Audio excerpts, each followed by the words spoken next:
Bonjour, je vous propose une petite vidéo pour comparer l'outil que vous connaissez sous Excel qui est le tableau croisé dynamique avec Power Pivot qui est un autre outil d'Excel et qui va nous permettre de rendre les tableaux croisés dynamiques encore plus attrayants et plus puissants. Donc pour ça, je vous montre, je suis parti d'un fichier de départ, hein. J'ai trois onglets en bas. Alors, on appelle ça des tables, hein. Donc là j'ai la table vendeur avec le nom des vendeurs, leur date de naissance, leur sexe, leur objectif de chiffre d'affaires sur le trimestre et le numéro du vendeur parce qu'il faut que à chaque vendeur soit identifié par un numéro. Pour les clients, j'ai trois informations seulement, le code du client, son nom et sa ville d'origine. Et enfin, j'ai les ventes. Et donc les ventes, ça associe à la fois le vendeur et le client, vous voyez, avec les mêmes numéros, hein, numéro vendeur, numéro client. J'ai la date de la vente, le numéro de la vente et enfin le montant de la vente. Et donc mon objectif, ça va être d'essayer de faire des analyses dessus. Donc jusqu'à présent, quand on voulait faire des analyses, on utilisait un tableau croisé dynamique, hein, de manière très classique. Donc on allait ici, dans Insertion, et si on prenait par exemple cette table-là, hein, ce tableau-là, et on faisait tableau croisé dynamique. Alors on peut se mettre sur une nouvelle feuille, hein, donc c'est ce qu'on va faire, une nouvelle feuille, ici. Vous remarquerez que, ah oui, avant toute chose, j'ai nommé mes tableaux, là-haut. Première chose que j'ai fait, j'ai nommé mes tableaux. C'est-à-dire que ici, ce tableau-là, vous voyez, quand je vais dessus, eh bien, je peux donc, ici, lui donner un nom. Et le nom de ce tableau, ça sera, ici, je vais l'appeler vendeur. Voilà, ça sera le nom de ce tableau. Dans le tableau client, pareil, quand je sélectionne tout tableau, ici, je peux lui donner un nom, et je vais le faire. Je lui donnerai donc le nom, ici, client. Voilà, client. Et le dernier, vente. Voilà, moi, au préalable, je leur avais déjà donné un nom. Donc, celui-là, quand vous allez dessus, et que je le sélectionne complètement, vous voyez, il va s'appeler vente. C'est quand même plus utile de nommer ces tableaux. Voilà. Les trois tableaux sont maintenant nommés vendeur, client et vente.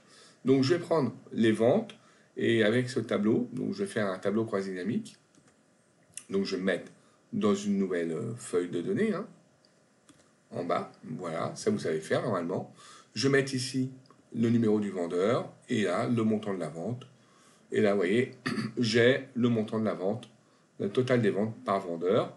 Donc c'est une information intéressante, hein, je pourrais changer, hein, je pourrais mettre autre chose que la somme. Hein. Par exemple, je pourrais mettre ici la moyenne, le chiffre d'affaires moyen par vendeur. Mais ok, l'information est intéressante, elle a juste un inconvénient, c'est que vous voyez que ça n'a pris qu'une seule table, donc la table vente parce que c'est celle-là sur laquelle j'étais, et ça ne permet pas de me mettre, par exemple ici, plutôt que le code vendeur, de me mettre le nom du vendeur. Ça ne me permet pas de mettre ça, parce que c'est pas dans le même tableau, ou ce qu'on appelle aussi une table. C'est pas dans la même table. Donc, c'est restrictif le tableau croisé dynamique, parce que ça ne peut être utilisé que sur une seule feuille Excel, un seul onglet Excel, et pas sur plusieurs. Donc je vais l'effacer, et je vais vous montrer qu'on peut faire quelque chose de plus simple. Quoi, pas de plus simple, mais de plus sophistiqué plutôt. Donc maintenant, je vais utiliser Power Pivot pour lui dire, bah, tu vois, entre les trois tables ici, il y a des champs communs. Ici, j'ai le numéro vendeur. Ici, j'ai aussi le numéro vendeur. Dans client, ici, j'ai le code du client. Et ici, je l'ai aussi. Et j'ai fait exprès de ne pas l'appeler code client, mais numéro client, vous voyez. Mais ce n'est pas ça qui est important. Ce qui est important, c'est qu'il y a les mêmes valeurs à l'intérieur. Et c'est les mêmes valeurs ici dans numéro client que celles qui sont dans code client. Donc, pas de problème, il va réussir à faire les liens entre les trois tables. Pour ça, donc, je vais aller dans Power Pivot. Et je vais charger mes trois tables déjà. Donc pour ça, je fais ajouter les données. Donc j'ajoute les données des trois tables. Hein. Donc premièrement, hop, je me mets sur la table n'importe où et je fais ajouter au modèle de données. Voilà, il a ajouté la table client. Alors Power Pivot, c'est pas un autre fichier Excel. Hein. C'est le même fichier Excel, sauf que bah, ça ouvre deux feuilles, une feuille pour l'analyse des données de Power Pivot et une feuille pour le fichier Excel. Voilà. Mais ça revient strictement au même. Je vais prendre pareil pour vendeur. Hop, je fais ajouter au modèle des données. Je retourne une nouvelle fois sur Excel. Et il me manque quelle table? Je crois que c'est la table vente. Je vais dessus et je fais ajouter au modèle des données. Voilà. Vous voyez, dans Power Pivot, maintenant, j'ai mes 3 tables, comme les tables que j'avais dans mon fichier Excel. Maintenant, il faut que je lui dise comment ces tables ont des liens entre elles. Et pour ça, là, je suis sur la vue des données, vous voyez, je vais me mettre sur la vue du diagramme. J'y vais. Et j'ai mes 3 tables qui apparaissent. Vendeur, client et vente. Alors, la table où il y a toutes les informations, c'est vente, hein, parce que c'est là où il y a le numéro de vendeur, le numéro du client aussi. Donc, en fait, je vais la mettre au milieu, ce sera peut-être plus simple. Voilà. Et je vais la relier. Code client va se relier avec le numéro client. Et numéro vendeur va se relier avec le numéro du vendeur. Voilà. Maintenant, j'ai réussi à faire des relations entre mes tables. Le petit 1 ici qui apparaît, le petit plus ici, veut dire que dans la table client, il n'y a qu'un seul code client possible. On ne peut jamais avoir 2 fois le même code client dans cette table-là, sinon ça générerait un doublon. Le plus veut dire que par contre ici, le code client ou numéro client peut apparaître plusieurs fois parce que il peut y avoir pour un client plusieurs ventes possibles. Pareil, de l'autre côté, j'ai relié numéro vendeur et vendeur, toujours avec un vendeur unique apparaît dans la table vendeur. Par contre, dans une vente, un vendeur peut intervenir sur plusieurs ventes. Donc, c'est pour ça qu'il y a un petit plus ici. On peut retrouver plusieurs fois dans la table vente le numéro du vendeur. Alors, c'est pas complètement lié, vous avez vu exactement au niveau des champs. Hein. Non, numéro vendeur il est là et numéro vendeur il est là. Pourquoi mon trait il est là? Alors, c'est un peu embêtant. Ça, c'est lié à l'interface graphique. Hein. Vous voyez, si je descends, bah, le trait descend aussi. Et de l'autre côté, c'est exactement pareil. Donc, si on veut savoir ce qui est relié, parce que le modèle est simple, mais si on travaille sur des modèles plus complexes, si on veut savoir ce qui est relié, on clique dessus et ça va être entouré en vert. Vous voyez, là on le voit, numéro vendeur, numéro vendeur. Et là, pareil, ce qui est relié, code client, numéro client.